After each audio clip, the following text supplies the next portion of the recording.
So it is February, Black History Month, and today we're going to be going over all the lies that they told us about our history. So I am on history.com. Love the narration. Really love it. Anyway, so essentially in the first paragraph, they're talking about the first slaves that were dropped off in Virginia in 1619 by the White Lion. And they brought 20 and odd Africans on board. Okay, and it follows up by saying his journey entry is immortalized in textbook with 1619 often used as a reference point for teaching the origins of slavery in America, meaning that they use this particular source as their primary source to talk about slavery in America with the Africans. So right here, we see a quotation, meaning that they took it from the source. Okay. And it's always important to always go back to the primary source to read it and put things into context yourself. So in the second paragraph, they're now trying to say that we're Kimbunda people. We're Kimbunda speaking people. They're making a claim, but they don't have any evidence for this claim. And honestly, the rest is taken out of context. Black Americans are using the word Negro as a noun versus an adjective. And those words like African, Negro, Black are used interchangeably, which seems to be the confusion for a lot of people.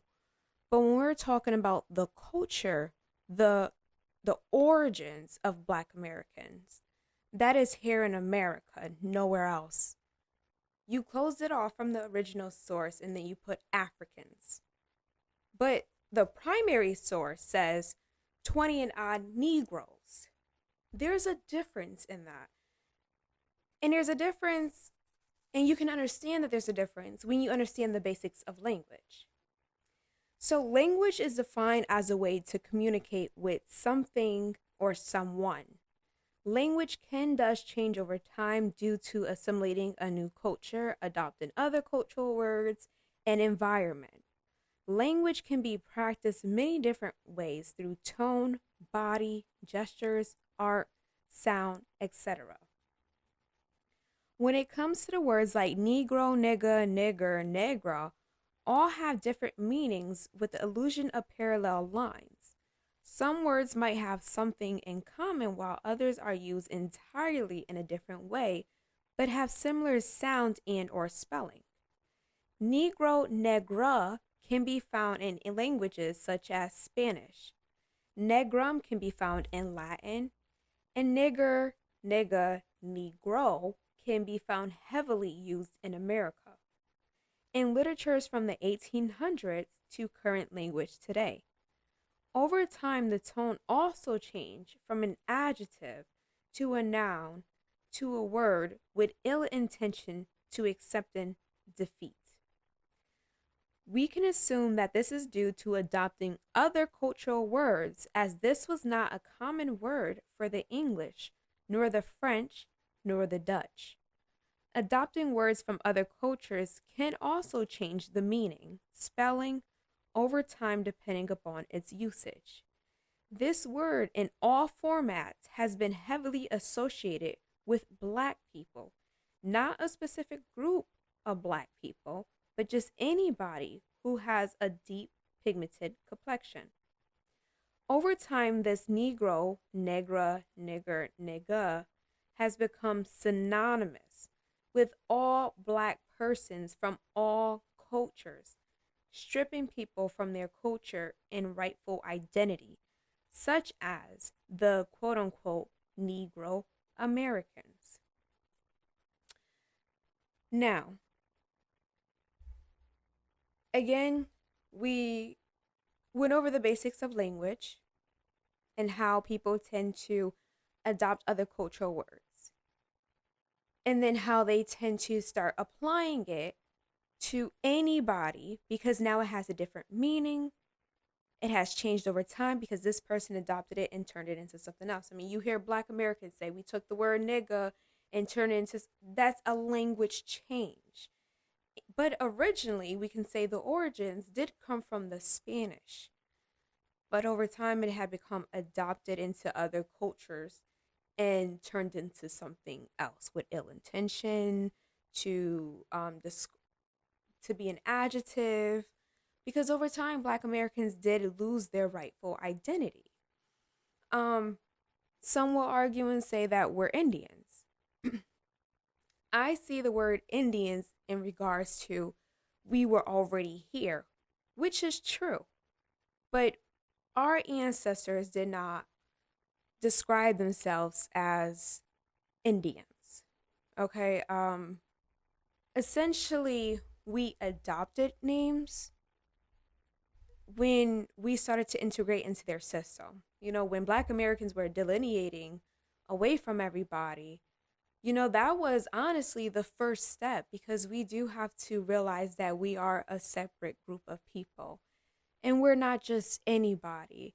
And that's why it feels like the whole world is against us, because in a way it is, but then it isn't. Because essentially nobody can hold Black Americans back from anything. I mean, they built a system that was not for us, you know, it was for them and it was for their people because they were deprived in Europe. I mean, if we understand the kind of rulers that these people had, my goodness. You know, it was horrible over there. And again, we know Black Americans are very given people and we will open our arms to just about anybody. But what happens when you open your arms to the wrong person? And in regards to adopting religion, well, we should have never did that, because essentially we're worshiping other gods. That's not our God. And our ancestors, one thing I love about our ancestors, even some of the elders, I mean, you mention God and you just see their face light up, you know, and I seen people on the spectrum, like Black Americans on the spectrum, who always talked about God and how good he was. And it was a beautiful thing to see. And I know I was talking to someone around my age and we were around, you know, two elders. And I say, you know, one thing about God, and they just say, yes, God, he always good. And they was just going off, and it was a beautiful thing to see. And they don't talk about religion, okay? Because essentially God is a spirit, and he's a spirit that we feel. And that's one thing about our ancestors. They always felt his spirit. That's why when we went to war with a lot of these people, we won, you know, because we're really walking up behind God. And one thing God assures us is that no weapon against us shall prosper. You know, those certain scriptures are for us. And when you do have a relationship with the Most High, you know when your Father is talking. So yeah, you can take our Father's words, you can put it in a religion, you can twist that religion, somebody else can hijack that religion. That's why it's so confusing. The teachings are real. The sayings, certain of the sayings is real. And that's why it's important to also make sure you have that relationship so you know when he's talking to you. He communicates through anybody and everything, and you'll be surprised. And when you really have a relationship with the Most High, you also know that he is a very humorous God, okay? A very humorous God. And he's fair. But again, I also wanted to address above, they had mentioned that enslaved Africans arrived in North America as early as the 1500s. And I found it funny because I actually read this story and I do plan on talking more about it.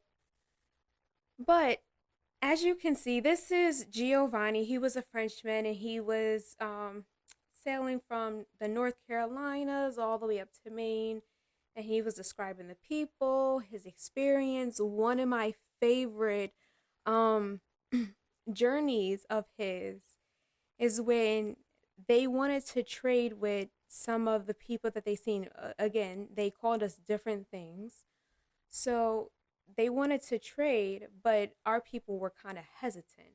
Mind you, I do have to note that all Black Americans are not the same. We're different groups of people, just grouped us together. But in regards to a covenant, we're all covered by that.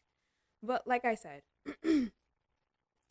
so they wanted to do trade, and one of the sailors, they said the waters was like really heavy, and it was hard to anchor.